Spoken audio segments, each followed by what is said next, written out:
আমাদের নদীগুলো খনন করার প্রয়োজন। River bed need to be excavated এবং সেখানে যদি করা হয় তাহলে পানির সরবরাহ বাড়বে।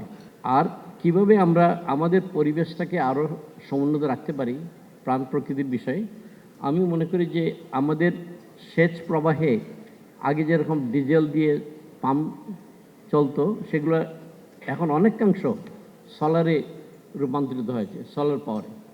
এবং সেখানে একটা যদি আমরা সোলার শক্তি ব্যবহার করি জ্বালানি হিসাবে, আমার মনে হয় যে কৃষি খাতে অনেকটা পরিবেশগত সামঞ্জস্য রাখা সম্ভব হবে। এই সোলার পাম্পের প্রায় যে পরিমাণ সেচ আগে হতো তারপরে অর্ধেক পরিমাণ সোলার পাম্পে রূপান্তরিত হয়েছে। আরেকটা বিষয় আমি বলবো, যেখানে আমাদের এই কৃষি খাতে যদি আমাদের আরও উৎপাদন করতে হয় তাহলে আমাদের একটা ব্যাংকের যে ঋণ ব্যবস্থা এটাকে একটু উন্নতি করতে হবে। যেমন এখানে প্রায় 38,000 কোটি টাকা বাংলাদেশ ব্যাংকের টার্গেট দেওয়া হয়েছে, কিন্তু বেশিরভাগ ব্যাংকই সেই ঋণ বিতরণ করে না বা তার তদারকি জন্য বা কীভাবে এগুলো দেওয়া হবে সেগুলো ঠিকমতো করা হয় না। এবং এইটার যে ঋণের যে ইন্টারেস্ট রেট সেটা অনেক হাই, স্মার্ট প্লাস 2.85 এরকম একটা ইন্টারেস্ট আছে। এগুলো যদি থাকে তাহলে কৃষকের জন্য এই অর্থায়ন করা, তাদের কৃষিখাতে অর্থায়ন করা খুবই কঠিন হয়ে পড়বে। এই সুদের হারটা কমানোর উদ্যোগ নিতে হবে।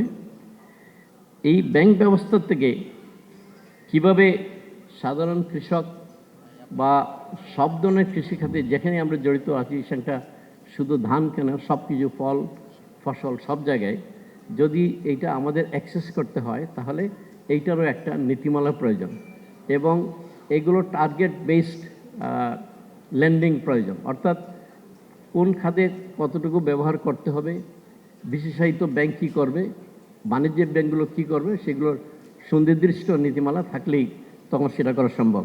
আরেকটা বিষয় একটু বলতে চাই, সেটা হচ্ছে যে আপনারা সবাই জানেন এই উডেন পোল ব্যবহারের কারণে মাটিতে একটা আর্সেনিক ক্রিয়েট হচ্ছে। এতে মানুষের নর্থ বেঙ্গল স্পেশালি উত্তর এবং পশ্চিমবঙ্গে মানুষের শারীরিকভাবে মানুষ বিপর্যস্ত হচ্ছে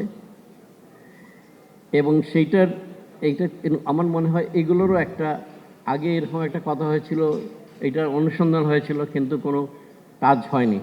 এগুলো আমাদের স্পেশালি এগুলো লেড, সালফার, আর্সেনিক এগুলো যে মাটিতে যাচ্ছে সেগুলো আমাদের দেখতে হবে, যাতে আমাদের অন্যান্য প্রাণী যারা আছে, যেগুলো আছে শাক সবজি কিছু না মাছ, তারা যত এফেক্ট না হয় সেদিকে আমাদের খেয়াল রাখতে হবে।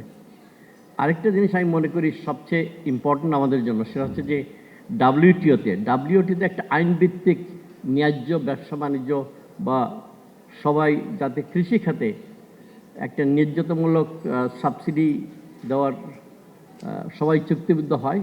কিন্তু এই ডাব্লিউটিওর এই যেটা হয়েছিল ন্যায়ভিত্তিক, এখন সেগুলোর ট্যারিফের কারণে আর কেউ মানতে চাচ্ছে না। কিন্তু বিশ্বায়নের এই অর্থনীতিতে আমরা পারস্পরিকভাবে একজন আরেকজনের উপরে নির্ভরশীল। এখন যদি আমরা এই জিনিসটা আবার বাংলাদেশ সেই নেতৃত্ব দিতে পারে, ডাব্লিউটিওতে নতুন করে যারা আমরা চুক্তিবদ্ধ হতে পারি, যাতে করে সবাই বাজারের একটা প্রবেশাধিকার পায় এবং ন্যায্যতা সৃষ্টি করা হয়। তা না হলে আমরা ভবিষ্যতে আমাদের যদি এমন উৎপাদন আমাদের নিজের চাহিদা শেষ করে বাড়াতে পারি, তারপরেও বিদেশ বাজারে আমাদের প্রবেশাধিকার খুবই সীমিত হয়ে যাবে।